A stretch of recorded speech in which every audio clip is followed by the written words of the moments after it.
केला बेचने वाली चुड़ैल। एक बार की बात है, जादूपुर नाम के एक गांव में करतब दिखाती एक औरत एक रेड्डी के लिए गांव में आती है। आइए आइए मेहरबान कदरदान, खाइए रोहड़ा के ताजे ताजे केले। कभी खाए नहीं होंगे ऐसे केले, पीले पीले केले खाइए। ये कहकर रोहड़ा हाथों में 4 केले लिए उन्हें सर्कल में जोर जोर से हवा में उछालती हुई करतब दिखाती है। जिसे देखकर आसपास के सारे बच्चे अपने अपने मम्मी पापा से उस औरत के पास जाने की जिद करने लग जाते हैं। पापा, ऐसा तो सर्कस में बॉल से होता है ना, ये आंटी तो केले से कर रही है। चलिए ना पापा, देखते हैं। रोहड़ा एक पतली सी तार पर चलती हुई केलों से करतब दिखाती है। जाते सभी लोग बाहर रुककर उसके करतब देखते हैं और वाह वाही करते नहीं थकते। जैसे ही एक आदमी पास आकर उसे पैसे देने लग जाता है, तब वो कहती है, अरे नहीं नहीं साहब, मैं करतब तो बच्चों के मन को बहलाने के लिए करती हूँ। धंधा तो मेरा केले का। पीछे देखो मेरी रेड्डी, जो भी मेरे केले खाएगा मेरी तरह चुस्त दुरुस्त और तंदुरुस्त हो जाएगा। पता चलता है क्या कि मेरी उम्र 55 की है। अरे पर ऐसे ठंड के मौसम में कोई केला क्यों खाएगा? ये ऐसे वैसे केले नहीं है साहब, ये शरीर में गर्मी देते हैं। ठंड को दूर भगाए जो भी रोहिणा के केले खाए।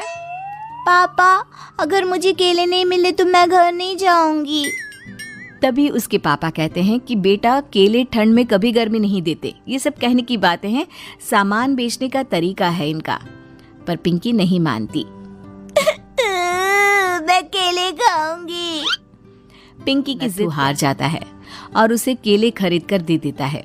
पिंकी खुश होकर केले घर ले आकर खाती है। अब मैं भी करतब करूंगी, कितना मजा आएगा। जादुई केले। पिंकी पहला केला खत्म भी नहीं करती कि वो बेहोश हो जाती है। दूसरे केले से एक काला धुआं आता है और रोहड़ा चुड़ैल बनकर बाहर निकल आती है। मेरे भूतिया केले बच्चे न खाए, ऐसा हो ही नहीं सकता। जादूपुर वालों, कब तक बचोगे? आ गई हूँ मैं रोहड़ा, जिसका कोई नहीं कर सकता सामना। रोहड़ा पिंकी को गोद में उठाकर काले धुएं में कहीं गायब हो जाती है। शाम के वक्त नत्थू घर लौटता है और पिंकी को घर में ना पाकर उसकी माँ से कहता है, माँ पिंकी कहाँ है? अरे बेटा, उसे तो तू सुबह करतब दिखाने ले गया था ना, फिर कहाँ वापस आए तुम दोनों? मुझे लगा तू उसे अपने साथ मंडी ले गया होगा। हे भगवान, मेरी बच्ची कहाँ गई? मैं उसे घर ही तो छोड़कर गया था माँ। नत्थू गांव के घर कोने में अपनी बेटी को ढूंढता है, पर उसे वो कहीं नहीं मिलती। परेशान होकर आखिर रो रो कर नत्थू हिम्मत हार कर घर लौट आता है। अगली सुबह रोहड़ा फिर से करतब दिखाने आती है और इस बार पिंकी की तरह रोनी केले खरीद लेता है। 50 रुपए दिए थे पापा ने, सारे पैसों की मैंने केले खरीद लिए हैं। अब मैं भी आंटी की तरह ही करतबबाज बन जाऊंगा। यही सोचते हुए रोनी केले खाता है और पहला अकेला केला आधा खत्म भी नहीं करता कि चुड़ैल उसके सामने आ जाती है। मेरे साथ चलने का समय आ गया है रोनी। ये तो बस शुरुआत है। अब इस गांव के सारे बच्चे धीरे धीरे मेरे कब्जे में होंगे, एक बच्चा भी नहीं बचेगा। ये कहकर रोना रोनी को गोद में लेकर काले धुएं में अदृश्य हो जाती है। इसके बाद हर रोज गांव में से कोई ना कोई बच्चा गायब होता, पर ऐसा क्यों हो रहा है किसी को भी समझ में नहीं आ पा रहा था। रोज की तरह अपनी बेटी पिंकी की तलाश में नत्थू गांव के एक तालाब के पास बैठा रो रहा था। कहाँ गई मेरी पिंकी? शकुंतला के जाने के बाद एक वही तो मेरा सहारा थी। अरे उसकी आत्मा कोस रही होगी मुझे कि मैं अपनी बच्ची को संभाल भी नहीं पाया।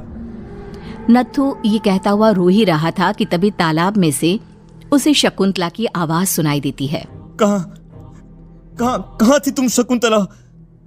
हमारी बच्ची और सारे गायब हुए बच्चे रोहड़ा के कब्जे में हैं। वो बच्चों को जो केले देती है उससे बच्चे बेहोश हो जाते हैं और उसके कब्जे में आ जाते हैं और वो उन्हें ले जाकर काली दुनिया में ले जाती है। पर वो ऐसा क्यों कर रही है? ये मैं नहीं जानती, पर उस दुनिया का रास्ता मैं आपको बता सकती हूँ।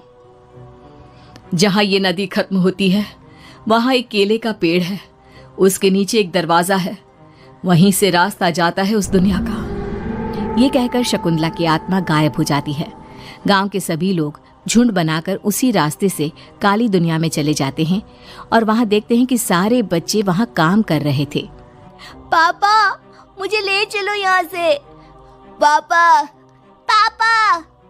सभी बच्चे अपने मम्मी पापा से लिपट जाते हैं। तो तुम लोग यहाँ तक आ गए? क्यों हमारे बच्चों को पकड़ लिया तूने? तुझे शिकार ही बनाना है तो ले, हम सब आ गए हैं, हमें खा ले।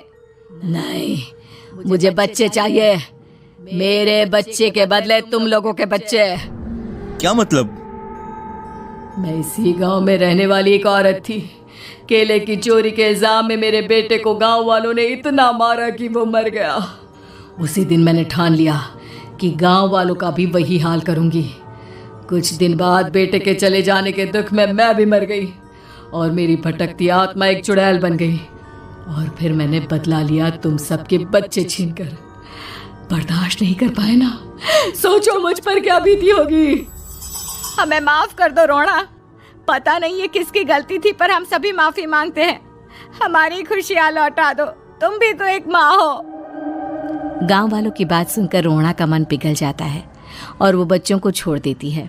उसके बाद काली दुनिया बच्चों के लिए जादुई दुनिया बन जाती है। अब कोई भी कभी भी वहां आ जा सकता था। एक बार की बात है, जादूपुर नाम के गांव में करतब दिखाती एक औरत एक रेड्डी के लिए गांव में आती है। आइए आइए मेहरबान कदरदान, खाइए रोहड़ा के ताजे ताजे केले। कभी खाए नहीं होंगे ऐसे केले। पीले पीले केले खाइए। ये कहकर रोहड़ा हाथों में 4 केले लिए उन्हें सर्कल में जोर जोर से हवा में उछालती हुई करतब दिखाती है, जिसे देखकर आसपास के सारे बच्चे अपने अपने मम्मी पापा से उस औरत के पास जाने की जिद करने लग जाते हैं। पापा ऐसा तो सर्कस में बॉल से होता है ना, ये आंटी तो केले से कर रही है। चलिए ना पापा देखते हैं। रोहड़ा एक पतली सी तार पर चलती हुई केलों से करतब दिखाती है। आते जाते सभी लोग बाहर रुककर उसके करतब देखते हैं और वाह वाही करते नहीं थकते। जैसे ही एक आदमी पास आकर उसे पैसे देने लग जाता है, तब वो कहती है, अरे नहीं नहीं साहब, मैं करतब तो बच्चों के मन को बहलाने के लिए करती हूँ। धंधा तो मेरा केले का है। पीछे देखो मेरी रिड्डी, जो भी मेरे केले खाएगा मेरी तरह चुस्त दुरुस्त और तंदुरुस्त हो जाएगा। पता चलता है क्या कि मेरी उम्र 55 की है। अरे पर ऐसे ठंड के मौसम में कोई केला क्यों खाएगा? ये ऐसे वैसे केले नहीं है साहब, ये शरीर में गर्मी देते हैं। ठंड को दूर भगाए जो भी रोहिणा के केले खाए। पापा अगर मुझे केले नहीं मिले तो मैं घर नहीं जाऊंगी। तभी उसके पापा कहते हैं कि बेटा, केले ठंड में कभी गर्मी नहीं देते। ये सब कहने की बातें हैं, सामान बेचने का तरीका है इनका। पर पिंकी नहीं मानती। मैं केले खाऊंगी। पिंकी की जिद के आगे नत्थू हार जाता है और उसे केले खरीद कर दे देता है। पिंकी खुश होकर केले घर ले आकर खाती है। अब मैं भी करतब करूंगी, कितना मजा आएगा। जादुई केले। पिंकी पहला केला खत्म भी नहीं करती कि वो बेहोश हो जाती है। दूसरे केले से एक काला धुआं आता है और रोहड़ा चुड़ैल बनकर बाहर निकल आती है। मेरे भूतिया केले बच्चे न खाए, ऐसा हो ही नहीं सकता। जादूपुर वालों, कब तक बचोगे? आ गई हूं मैं रोहड़ा, जिसका कोई नहीं कर सकता सामना। रोहड़ा पिंकी को गोद में उठाकर काले धुएं में कहीं गायब हो जाती है। शाम के वक्त नत्थू घर लौटता है और पिंकी को घर में ना पाकर उसकी माँ से कहता है, माँ पिंकी कहाँ है? अरे बेटा, उसे तो तू सुबह करतब दिखाने ले गया था ना, फिर कहाँ वापस आए तुम दोनों? मुझे लगा तू उसे अपने साथ मंडी ले गया होगा। हे भगवान, मेरी बच्ची कहाँ गई? मैं उसे घर ही तो छोड़कर गया था माँ। नत्थू गांव के घर कोने में अपनी बेटी को ढूंढता है, पर उसे वो कहीं नहीं मिलती। परेशान होकर आखिर रो रो कर नत्थू हिम्मत हार कर घर लौट आता है। अगली सुबह रोहड़ा फिर से करतब दिखाने आती है और इस बार पिंकी की तरह रोनी केले खरीद लेता है। 50 रुपए दिए थे पापा ने, सारे पैसों के मैंने केले खरीद लिए हैं। अब मैं भी आंटी की तरह ही कर्तव्यबाज बन जाऊंगा। यही सोचते हुए रोनी केले खाता है और पहला अकेला केला आधा खत्म भी नहीं करता कि चुड़ैल उसके सामने आ जाती है। मेरे साथ चलने का समय आ गया है रोनी। ये तो बस शुरुआत है। अब इस गांव के सारे बच्चे धीरे धीरे मेरे कब्जे में होंगे। एक बच्चा भी नहीं बचेगा। ये कहकर रोनी को गोद में लेकर काले धुएं में अदृश्य हो जाती है। इसके बाद हर रोज गांव में से कोई ना कोई बच्चा गायब होता, पर ऐसा क्यों हो रहा है किसी को भी समझ में नहीं आ पा रहा था। रोज की तरह अपनी बेटी पिंकी की तलाश में नत्थू गांव के एक तालाब के पास बैठा रो रहा था। कहाँ गई मेरी पिंकी? शकुंतला के जाने के बाद एक वही तो मेरा सहारा थी।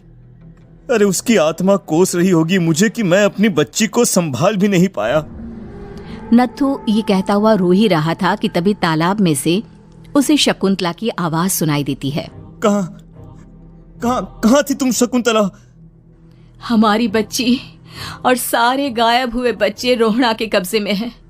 वो बच्चों को जो केले देती है उससे बच्चे बेहोश हो जाते हैं और उसके कब्जे में आ जाते हैं और वो उन्हें ले जाकर काली दुनिया में ले जाती है। पर वो ऐसा क्यों कर रही है? ये मैं नहीं जानती, पर उस दुनिया का रास्ता मैं आपको बता सकती हूँ।